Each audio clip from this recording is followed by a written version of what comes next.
What's up, War Report family? We are back with another great edition of the Auburn Express, powered by the War Report. You guys know what it is. It's the SEC, and it's the SEC Unfiltered, coming at you again with our normal weekly segment. Let me bring Chris Phillips in here. Chris, thanks for joining me, man. We're back. It's week 2. Week 1 was exciting. Before we get into this, man, big takeaways from week 1 in the SEC, man. What did you think? Yeah, Mike, first things first, man, appreciate you having me on. It's always a pleasure to chat with you.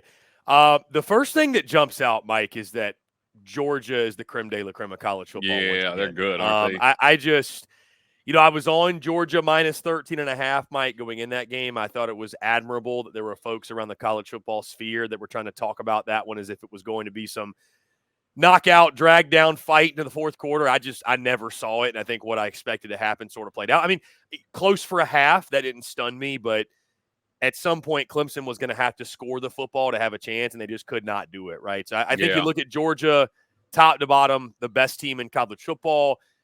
Texas A&M Notre Dame played out as I expected. Mike, I don't understand, and I could go on a long rant about this.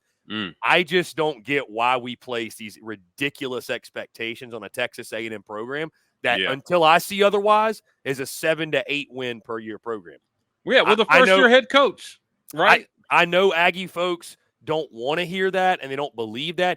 And I'm not saying that's the program's ceiling. Not at all. They have limitless resources. Like, they have high expectations. They have a championship standard. But until they start doing that, I just, to your point, again, game 1 of year 1 of a new head coach, I never understood why A&M was even the favorite in the ball game, and I give a lot of credit to Notre Dame. So, A&M, that game sort of played out as I expected. Obviously, the top teams in the conference, or most everyone, crushed their opponents, right? There was a lot of FCS competition that was disposed of. I mean, look at Auburn, man. I tell you this. Yeah. I know it was Alabama A&M. I get it. I'm not going to overreact to that. But Peyton Thorne throwing for 322 and 4 tutties, and you get those young receivers involved, and Jarquez Hunter has a productive outing. I mean, it was, Mike, it was the outing you were hoping for as an Auburn fan, right? Just, again, we talked about it last week, I believe, is just kind of getting things rolling, building confidence. Because if you play poorly in a game like that, right, it's a huge negative. So we have to give credit to the fact that you went out there, took care of your business. You did it with some flash. You did it with some pizzazz. You dropped a 70 bomb, and Peyton Thorne was efficient, threw the football down the field, obviously pushed it downfield, and had a big day. And again, I think momentum is a fickle mistress in this game. It really is. And so now you carry that over into the Cal game, which I'm sure we'll discuss, and then we'll get into conference play. And, any little bit helps when you're Peyton Thorne and you're coming off of what happened last year. So, outside of that, Mike, the LSU-USC game I thought was fascinating. I felt like LSU lost that one just as much as USC won it. The conservative nature of the play calling was baffling there late in the game, not pushing the ball to your playmaker, Kyron Lacey, after he just torches them in the first half. Their defense is a lot better. And again, I'm not overreacting to LSU, though, Mike. We talked about that off air. We've seen this song and dance from LSU. It's a tale as old as time. I expect they will bounce back, but it's just ironic, I guess, Mike, that it was the offense that cost them this ball game when every game last year it was the defense. And then, of course, I was in Gainesville for that game, Florida-Miami, and Mike, Florida's a train wreck. That's just the easiest way to put it. They are I don't see how Billy Napier comes back from that. Miami, by the way, has a squad. They look like a SEC team. Yeah, Cam Ward he looks legit, right? He was toying with Florida. He was didn't like his comments about how Florida wasn't as loud as, I mean, Mike, I'll tell you this, though, man. I'll tell you this. I was there, and I haven't, I don't agree with him probably either about those West Coast stadiums. But, I mean, it was one of those things, Mike, where everybody was excited. The tailgate was electric. Florida people, by the way, were incredible. I mean, we really thoroughly enjoyed our time in Gainesville. They rolled out the red carpet for us, so challenge to the Auburn folks, because they set a high bar when we come there in a couple weeks. But it was a feeling of – it was an anxious excitement, Mike. It was – you could feel the tension. Like, I sensed it from Florida folks that they were excited, but they were extremely cautiously optimistic. And it was like they had this – in the back of their mind, oh my gosh, like what's going to happen? Are we? And their worst nightmare was realized. And unfortunately, the swamp was loud for about 2 minutes before Miami shut them up, and they just never came back. Yeah. Finally, Mike, before we get any further, biggest takeaway from week 1: shout out, anchor down, Vanderbilt. Oh, How about the Vanderbilt man. College? I know. Listen, Mike, I know you were having nightmares watching Diego Pavia run buck wild. You're like, we got to play this guy again? Yeah. Not Diego. No, they've got something. They got something served up for Diego. But let's jump in. Let's take a look at what you had going into week one. Week one, our guy Chris Phillips from SEC Unfiltered. You had Georgia won. Ole Miss, again, a lot of teams that won by 50 or more here in the top four. And, I always felt like LSU was maybe a little too high there. We'll take a look at week two and get into that. Missouri 7. Again, not a lot of movement here in the top because there were a lot of blowouts. And, I think most of the movement happened from 10 to 16. Now, I had Auburn 10. I voted Auburn 10 at media days. You had them in the 12th spot, so we'll talk about where they moved. But we figured out some things about the back half of the SEC. So let's jump forward to here's where going into week two. Chris Phillips. Let's talk about the meteoric rise of Vandy. Now, I picked Virginia Tech to win that game in our weekly pick 'em on our Wednesday show. It was close, but Vandy pulls it out and they catapult from worst team in the SEC to 12. Let's go back to Vandy here, man. You jumped Vandy 4 spots. So some of the teams that you jumped them in front of actually won on Saturday. Is Vandy the 12th team? Explain that. Explain your thinking there. Yeah, no, Mike, for sure. So number one, I wanted to give Vandy some love, right? They are stuck down in that cellar spot, that 16 spot forever and ever. I mean, I did power rankings every week last week. I think maybe 1 week they weren't in the 16 spot, and I think maybe it was because Arkansas. I think it was after that 7-3 loss to Mississippi State, and I was like, you know what, this is what you deserve. So I think that was the 1 week maybe they weren't down there in the cellar. I mean, listen, Mike, I'll tell you this too. People are going to write this off as a one-off. It was a fluke. Yeah. Go back and watch that Vandy Vautech game. I think there's actually things to like about Vanderbilt. I'm not sitting here saying they're going to win 7 or 8 games. Okay. But get into a bowl game? I mean, I'll tell you this. Vandy, there's a couple teams on their schedule. By the way, I'm not saying Auburn is one of them. I'm not doing that. But there's a couple teams on their schedule that Vandy is just not all of a sudden automatic win. They're not. At minimum, Vandy can be a headache. That's all I'm saying. But could they beat Mississippi State on a neutral field? Yeah, I think Diego Pavia against that defense, because I'm not sold on State's defense yet. I mean, I know they had a successful outing. Chris, what was the preseason over-under on Vanderbilt? Usually it's like 2.5. 2.5. Oh, man, take the over. That is a gimme now. I mean, they've got the Alcorn State Braves this weekend. Oh, my and then they've got Georgia State on the road, who did not look good. And granted, they played Georgia Tech, but they've got a brand new head coach. There's a lot of moving pieces there. So listen, Mike, let's get a little crazy. Vandy might be 3-0. Should be 3-0. They already have hit the over. 3-0 going into Como in week 4. Could they do the unthinkable? Could they do the unthinkable, Mike? I don't think they probably will. But no. But I mean, let's not get ahead of ourselves here, Chris. But yeah, I'm second guessing not putting the only one there's questionable. I think is moving them ahead of Arkansas. And I'll admit, I maybe got a little trigger happy with Vandy, but you know what? Again, you beat a team like Virginia Tech, a team that was a favorite to win the ACC. I'm going to bump you up a couple spots. So, like I mentioned last week, Mike, it's a lot of it for me is who would beat who in a neutral site. But you win a big game like that, overreactions in week 1, baby, are running wild. So I wanted to give Vandy some love and move them up a few slots ahead of some teams. Listen, on the right day, I think they could beat. If you telling me Arkansas is better than Virginia Tech? I don't think so. Yeah, I mean, listen, it's going to Florida, be rough South for Sam Carolina. Pittman. I mean, so yeah. Look, okay, so let's we're an Auburn show, so let's jump to Auburn here because we all saw what happened to Florida. No questions about why you dropped them down. Matter of fact, you were there to witness it. Going to remind our listeners here, Chris Phillips and the SEC Unfiltered crew went down to Gainesville to witness that train wreck. But you moved Auburn up from 12 to 10. Now, Chris, what did you? And then you moved A&M behind Auburn, right? Now, Notre Dame A&M, I felt like that was a pick'em game, and it turned out to be. I mean, it was close at the end, if I remember correctly. But what did you see there that is this more about teams in front of Auburn not doing so well, or do you feel like, hey, man, I'm impressed by the Tigers in week one, even though it was an FCS opponent? Yeah, it's a mixture of both, Mike. I mean, my biggest question with Auburn was the quarterback position. And again, it was Alabama A&M. So I don't want to overreact to that. But, Sure. it's would this Auburn team last year have dropped 73? Like, I don't know that they would. No, I don't know that Peyton Thorne. Yeah, I don't know that the Peyton answer Thorne, to that is 100% no.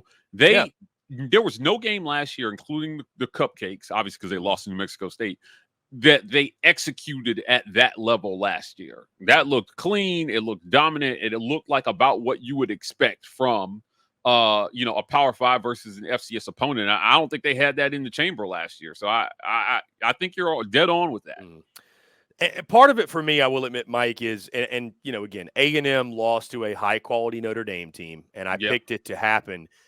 But I'm also just I am anti-A&M hype at this point. I really am. I am all about having – I am all about making the Aggies earn it, really, truly. So, I liked what I saw from Auburn. I liked the way in which they went about their business. How can you not love the young wide receivers?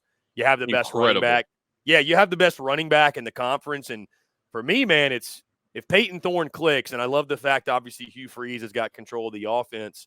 If Peyton Thorne is as efficient as he was on Saturday, and again, now you saw him, he's got the weapons. He's got the weapons at his disposal. So, I always felt like of all the teams in the power rankings, admittedly, and I'm not just saying this because of the show I'm on, I felt like Auburn could skyrocket up the list, truly. Like, I think they can be around – I think they're a worthy candidate to be in that, say, in a couple weeks, that 7 or 8 spot. Like, I really think so. Auburn Peyton Thorne controls their ceiling, and if they get more of what we saw on Saturday, and again, has to come against stiffer competition, but he's got the pieces around him to be at his best, and if he's at his best, Auburn is going to be really dangerous. The great thing about this is we get to see some of the teams you have ranked ahead of Auburn. We get to see it play out on the field, Chris. So going back here, again, Kentucky is Auburn's 3rd road game. That's that October stretch where they don't see a home game for a month. But Oklahoma, now you're coming to the Plains. I want to remind our listeners, Chris is coming to the Plains for this. So we're going to shoot some in-person content, me and you, buddy. We got a date to talk about what's going to happen in this game. But, I think Oklahoma ahead of Auburn at this point is fair. I'm not so sure LSU maybe didn't deserve to drop a slot or two right behind Auburn, but I get it. Look, they had a tough week 1 matchup, and they lost, and it was close. But, Brian Kelly, man, probably gave the post-game presser of the year so far in the comments that he had. I saw you post some things about that. But look, I think that Auburn has a chance realistically to jump in to the top 6 after week 5. Now, hear me out. I recorded with Heather Dinich from ESPN earlier this morning. And Chris, let me tell you, Heather took a lot of heat last year when she told the world, I spent time with the committee, and it sounds like Texas and Alabama are getting into this playoff. I'm sorry for you FSU fans, but it's not happening. And I know you guys hate it, but this is the way it is. And I saw people call Heather names on social media. They went in on her, and she was right. It played out exactly the way she said it would. So now she's saying that she thinks there's a good chance. And if you're listening to this, go to ESPN.com and look at their playoff predictor. She's saying there's a good chance that 5 SEC teams could get into this playoff. Now, Chris, you're letting the imagination run wild, Mike.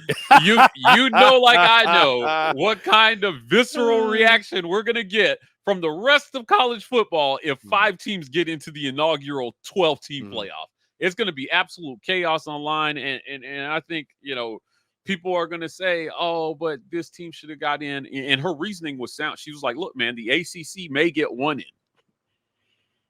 The way they're looking right now. Right. And she thinks it opens the door for an SEC team in that 5th spot to get in. So can that be Auburn? I can't remember where it was, Chris, but I saw a prediction, like it was a percentage chance of making the playoff graphic. Maybe you remember what it was. It may have been ESPN's FPI.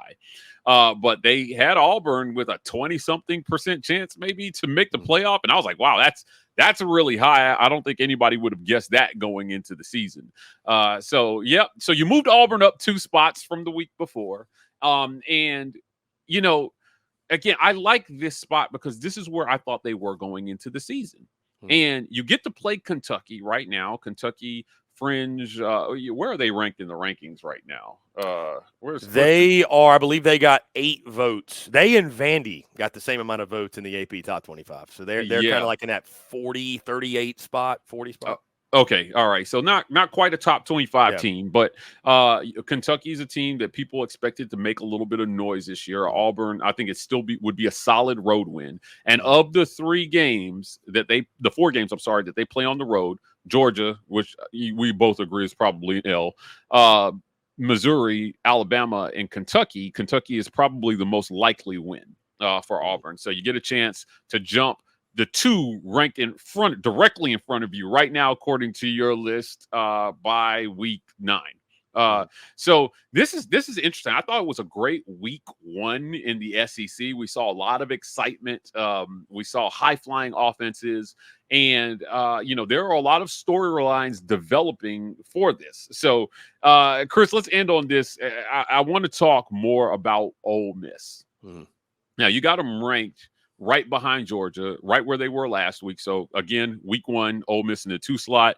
Week 2 changed absolutely nothing for you. Is Ole Miss a lock to make this playoff? You think Ole Miss is a lock to be in the top 3 in the SEC? Most likely, Mike, but I mentioned this in the preseason that I think, depending on how many 10-win teams we have, even if it's, to your point, if it's 5 and only 4 SEC teams get in, the biggest thing with Ole Miss is you got to be careful not to lose the wrong games, because if Ole Miss goes 10-2 and they lose to LSU and they lose to Georgia, losing to LSU in Death Valley at night would not be anything. That wouldn't be disgraceful. That's happened to many really good teams. Losing to Georgia, it's on the home field, but it's Georgia. It wouldn't be disgraceful. But, Mike, here's the issue you run into. Okay. What's your best win at that point? You better hope Oklahoma's really good. If it's not Oklahoma, is it Kentucky? How good are they? If it's not that one, I don't know what it is, Mike. And so if we start comparing resumes, and I've got Georgia, I've got Texas, who I've got in the SEC title against Georgia. I've got Alabama, who's at 10 wins, and their best win is over LSU. I've got Tennessee, who their best win at 10 wins is over Alabama. And then there's Ole Miss in the 5th spot. Mike, we start comparing resumes. I mean, and then if, God forbid, LSU were to go 10-2 and they beat Ole Miss, let's say the only game they drop from here on out is the Alabama game, how can you put Ole Miss in ahead of them? So I'm not saying Ole Miss has to go 11-1 and it will probably work itself out, but Mike, you got to have a signature win. That's and I think Ole Miss can absolutely get it. I think they can, but you just got to be careful if you're the Rebels because the schedule's so soft. Those first 6 games are as soft. They play a preseason, Mike. It's 2-ply, It's like, wow. I mean, Mike, I hammered Ole Miss this weekend against Middle Tennessee. It's minus 40.5. It's going to be 42-0 at halftime. Yeah. What are we talking about? Yeah, it was a 6-0. If they're not 6-0 headed into week 7, something went terrible. If they're not 6-0 and winning comfortably, I mean, really, truly. And I mean, that's why I have them in that 2 spot. They're loaded, Mike. They are loaded. Are you saying style points are going to matter for Ole Miss here? I think they could. Yeah, absolutely. I think they could. Because again, I mean, if you lose to LSU and Georgia, which is, I mean, the Georgia loss, I think most, maybe some would go on record right now and pick Ole Miss, but those 2 losses could happen. Man, if they're not winning convincingly, the schedule is just not, it's such a soft schedule, Mike. Well, I'll tell you what, I think it's going to be fun to watch, and we'll be back every single week to talk about these power rankings. Chris, before we get out of here, tell people where they can find your stuff. You're on fire right now on social media, man. And great follow, SEC Unfiltered and Chris Phillips. Tell them where they can find you. Mike, I appreciate it, man. It's always a pleasure. And like you mentioned, in a couple weeks from now, we'll be talking about SECU gearing up to go to the Plains. Cannot wait to get down there. It is going to be electric. You and I finally linking up together. Yeah, you can check us out at SEC Unfiltered, X, Facebook, Instagram, TikTok, wherever you get your content, probably wherever you find the War Report. You can find us as well. We're on YouTube, podcast, everywhere you get those, and SECUnfiltered.com. So everywhere you get your content, you can check us out. Guys, that's it for another great edition of the Auburn Express, powered by the War Report. If you want more content like this, please hit like and subscribe. We are the War Report on every social media platform. TW Report on TikTok. We're signing off, and as always, War Eagle.